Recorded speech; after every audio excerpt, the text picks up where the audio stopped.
बिस्मिल्लाहिर्रहमानिर्रहीम।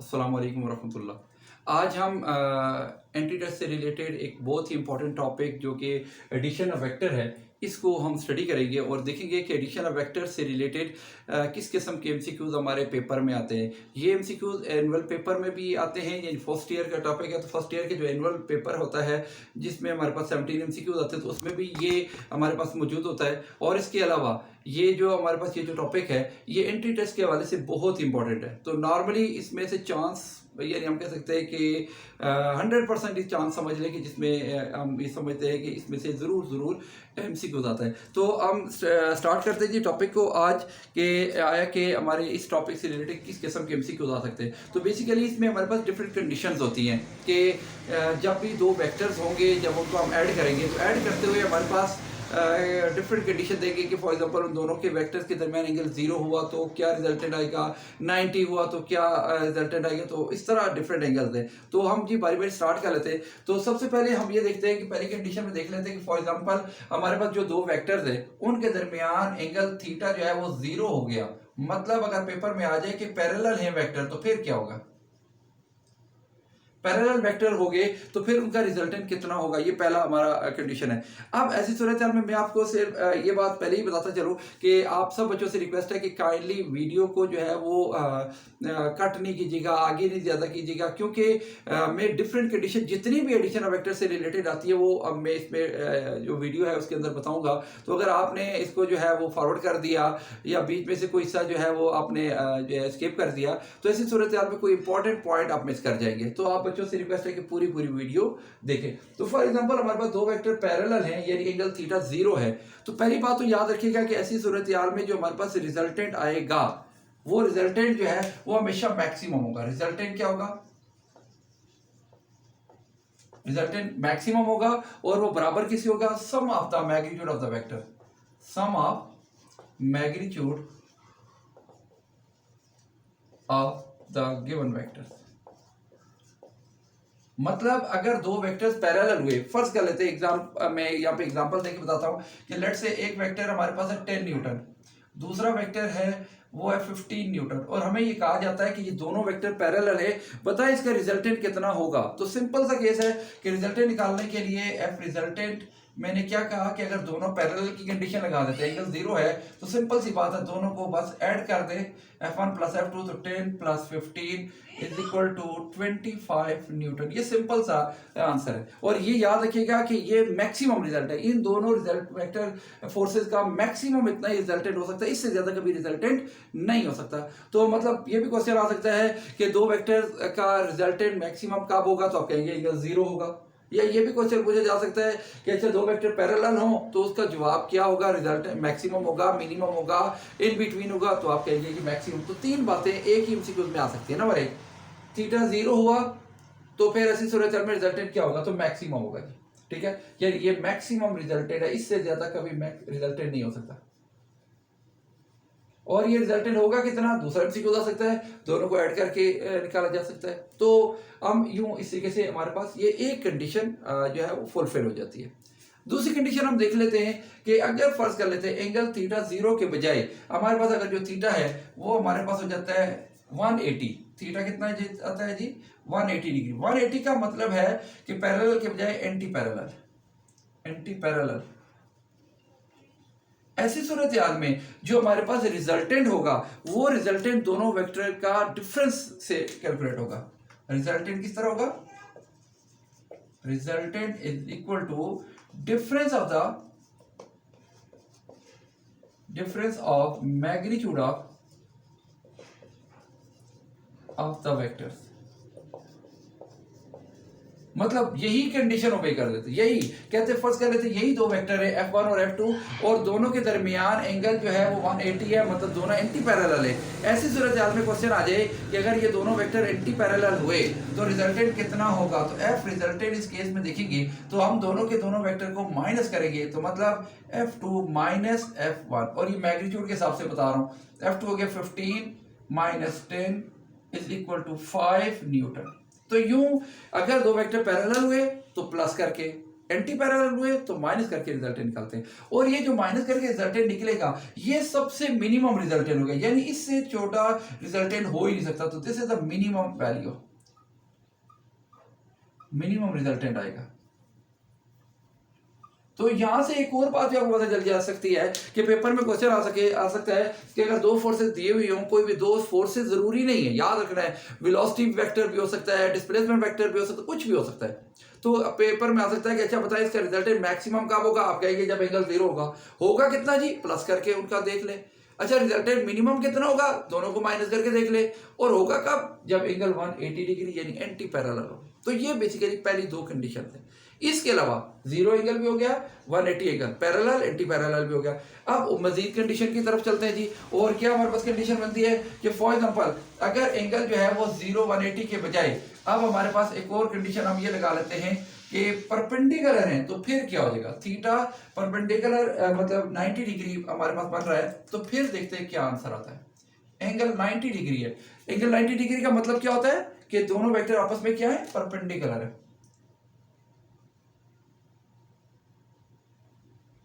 ठीक है, जब पैरेलल की बात की थी तो पैरेलल का मतलब ये हुआ कि दोनों के दोनों वेक्टर यूं थे पैरेलल, मतलब ये कि अगर फॉर एग्जांपल ये हमारे पास 10 न्यूटन है तो दूसरा कितना है 15 न्यूटन यूं है, ये पैरेलल की कंडीशन है।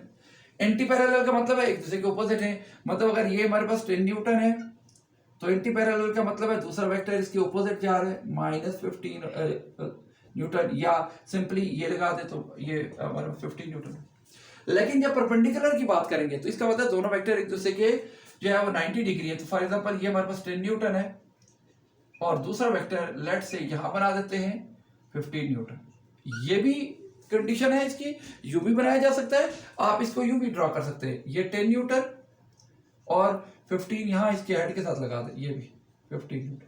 अब पेपर में क्वेश्चन आ जाए, ये आ जाए, जो मर्जी आ जाए, दोनों में से केस एक ही है, तो एंगल 90 डिग्री मतलब दो वेक्टर परपेंडिकुलर हो, तो फिर रिजल्टेंट कैसे निकालेंगे। ऐसी सूरत में रिजल्टेंट निकालने के लिए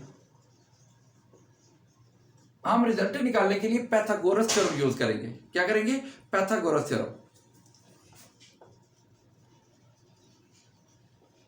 पाइथागोरस थ्योरम, पाइथागोरस थ्योरम क्या है जी, हमने पढ़ा हुआ है कि हाइपोटेन्यूज का जो स्क्वायर होता है वो बेस और परपेंडिकुलर के स्क्वायर के सम के बराबर होता है। मतलब अगर मैं कहूं वही फोर्सेज है, वही फोर्सेज जो पहले मैंने शो की हुई थी, F1 को कितना रखा हुआ है जी 10 न्यूटन और F2 को रखा हुआ है जी 15 न्यूटन। एक ही एग्जांपल में बात ज्यादा अच्छे तरीके से समझ आती है तो इसलिए मैं कर रहा हूं। अब अगर आपने यहां से रिजल्टेंट निकालना है एफ रिजल्टेंट, तो देखिए अगर आप गौर करें तो एफ रिजल्टेंट बनता क्या है। देखिए अगर ये हमारे पास एक फोर्स है, ये दूसरी फोर्स है, और अगर आप रिजल्टेंट ड्रॉ करें इसका by head to tail rule, तो ये डायग्राम में ये बनती है, ये लाइन, ये देखिए। अब आप गौर करें इसको, तो ये हमारे पास राइट एंगल ट्राइंगल बनती है, जिसमें ये उसका हाइपोटेन्यूज हो जाएगा, ये उसकी बेस हो जाएगी, और ये उसका परपेंडिकुलर हो जाएगा। अब हमने पाइथागोरस थ्योरम पढ़ा हुआ है कि हाइपोटेन्यूज जो हमें रिजल्टेंट है, ये रिजल्टेंट हमें चाहिए बेसिकली, तो जो रिजल्टेंट है ये हाइपोटेन्यूज बनता है। ठीक हो गया, तो ये मैं इसको एफ रिजल्टेंट बोल देता हूं। तो जो रिजल्टेंट है वो कैसे हो जाएगा, बेस का स्क्वायर, जो बेस वैल्यू आती है बेस का स्क्वायर प्लस परपेंडिकुलर का स्क्वायर, ये किसके बराबर हो जाएगा, हाइपोटेन्यूज। ये हमारे पास थी पाइथागोरस थ्योरम। अब इस केस में हाइपोटेन्यूज क्या है, बेसिकली रिजल्टेंट है। ठीक है, तो एफ रिजल्टेंट कितना हो जाएगा, एफ रिजल्टेंट का स्क्वायर करें तो बेस है हमारे पास है 10 का स्क्वायर प्लस परपेंडिकुलर है 15 का स्क्वायर, हल करेंगे टोटल तो 10 प्लस 15 का स्क्वायर, और सिर्फ अगर रिजल्टेंट चाहिए होगा एफ आर रिजल्टेंट तो इसका अंडर रूट ले लें, तो 10 का स्क्वायर प्लस 15 का स्क्वायर अंडर द रूट कर लेंगे, तो ये आंसर आ जाएगा। तो मतलब अगर दो वेक्टर परपेंडिकुलर हों तो आप डायरेक्ट भी, ये जरूरी नहीं है पाइथागोरस थ्योरम और ये सोचे, बस आपको याद रहना चाहिए कि दो वेक्टर्स अगर परपेंडिकुलर हों तो उनका रिजल्टेंट निकालने के लिए हम पाइथागोरस थ्योरम यूज करेंगे। और पाइथागोरस थ्योरम में क्या है, जो उसका एक वेक्टर है उसका स्क्वायर प्लस दूसरे वेक्टर का स्क्वायर और अंडर रूट कर लेंगे, तो ये रिजल्टेंट आ जाएगा। आप देखिएगा इसका रिजल्टेंट वो जो जब पैरेलल थे और जो एंटी पैरेलल, इनके इन बिटवीन आएगा। क्यों, मैंने कहा था पैरेलल से ज्यादा आंसर नहीं हो सकता और एंटी पैरेलल से कम नहीं हो सकता। तो अगर आप इसको हल करेंगे तो आप देखिएगा जरूर इन बिटवीन जो है किसके आएगा, वो जो हमने निकाला था कि ऐड करके 25 और माइनस करके 5, 25 और 5 के इन बिटवीन आएगा। ठीक है, आप बेशक इसे कैलकुलेट करके देख लीजिएगा।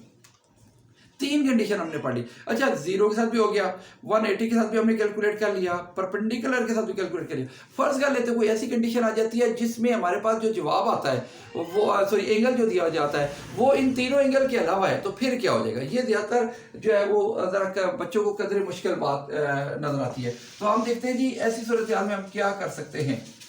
ठीक, तो ऐसी सूरत हाल में फर्ज कर लेते कोई भी ऐसा एंगल है जो अदर देन 90, 0 और 180 आता है। तो ऐसी सूरत हाल में अगर आप उसको कैलकुलेट करेंगे तो फॉर एग्जांपल जो हमारे पास एंगल थीटा है वो कोई भी थीटा है, मतलब जो एंगल दिया हुआ है वो कोई भी एंगल हो सकता है, 20, 30, मतलब आपको मैंने बताया 0, 180 और 90 के अलावा कोई और ऑप्शन है। तो फिर ऐसी सूरत हाल में रिजल्टेंट फार्मूला निकालने के लिए एफ रिजल्टेंट का फार्मूला क्या हो जाएगा? जो दोनों फोर्सेज है, मतलब एक फोर्स का नाम हमने क्या रखा हुआ है F1, दूसरी फोर्स का क्या नाम रखा हुआ है F2। जो भी फोर्सेज है मैंने बताया इसमें परपेंडिकुलर नहीं, कोई भी एंगल है, तो आपने क्या करना है, दोनों फोर्सेज F1 का स्क्वायर प्लस F2 का square plus 2 into F1 F2 into cos theta, तो ये फार्मूला यूज करेंगे। मतलब अगर दो वेक्टर अदर देन कोई एंगल 0, 180, 90 आ जाता है तो फिर ये फार्मूला यूज करेंगे। इस केस में मतलब जिस तरह अगर फर्ज कर लेते हो थीटा कहता है जी लेट से 30 डिग्री है, तो क्या हो जाएगा? F1 कितना हो जाएगा जी?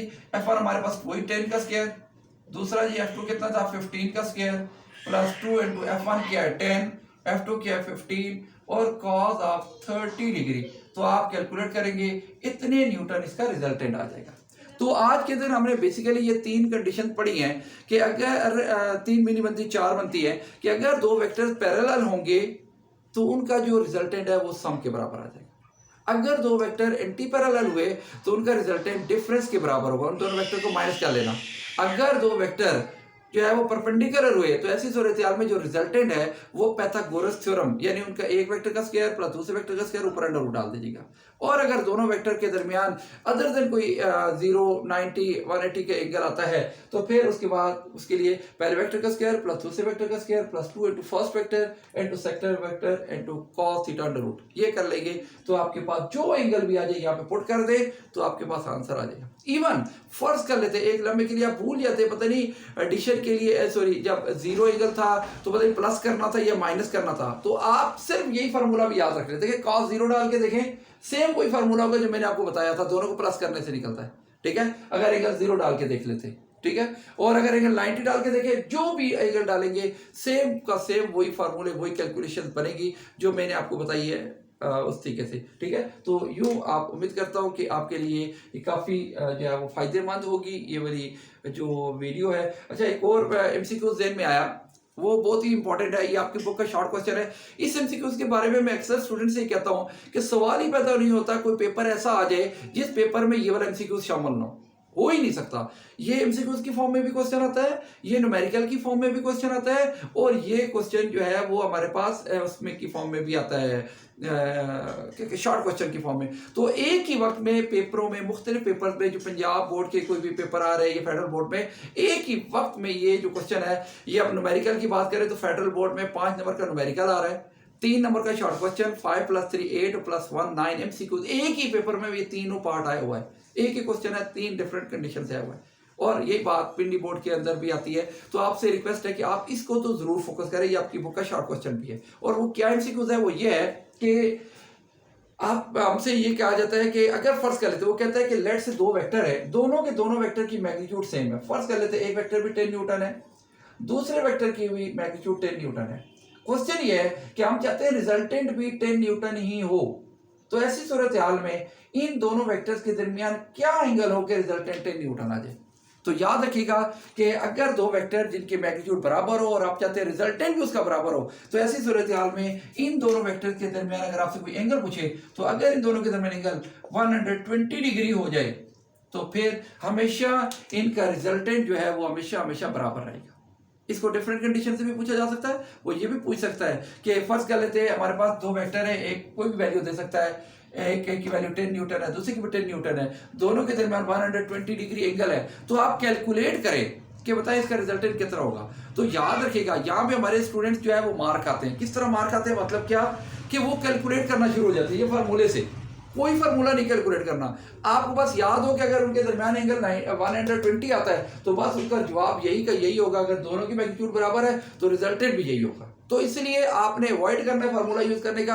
आप बस डायरेक्ट आंसर लिखें कि बस ठीक है, अगर ये 10 है ये भी 10 है तो रिजल्टेंट भी 10 होगा, लेकिन उसकी शर्त है 120 डिग्री। ये आपकी बुक में न्यूमेरिकल भी है, आप जरूर इस न्यूमेरिकल को भी देखें। एग्जांपल है फेडरल बोर्ड में और पिंडी बोर्ड दोनों की, मतलब पंजाब की बुक में भी एग्जांपल में फॉर्म में है और फेडरल में भी, और शॉर्ट क्वेश्चन भी है और एमसीक्यूज बता रहा हूँ। उम्मीद करता हूँ कि आज की जो वीडियो है वो आपके लिए बहुत ही फायदेमंद होगी। अगर आपको ये वीडियो अच्छी लगे और आप ये समझे कि वाकई ये हेल्पफुल होगी तो आप ज़रूर इसको शेयर करें अपने दोस्तों के साथ और उनसे ज़रूर कहें कि वो आगे इसको फैलाएं, क्योंकि मेरी ख्वाहिश है कि आप बच्चे बगैर एंट्री टेस्ट के फ़ी दिए किसी भी एकेडमी में आप जो है वो घर बैठे तमाम के तमाम एमसीक्यूज जो है वो इंशाअल्लाह ताला सॉल्व कर लें। ये मेरा आपसे वादा है कि इंशाअल्लाह आप इन वीडियोस को देखेंगे तो आपको फिजिक्स में किसी किस्म का कोई एमसीक्यूज ऐसा नहीं आएगा जो मैं आपको नहीं बताऊंगा या जिसकी ट्रिक मैं आपको नहीं बताऊंगा। उम्मीद करता हूँ कि आप ऐसा ही करेंगे।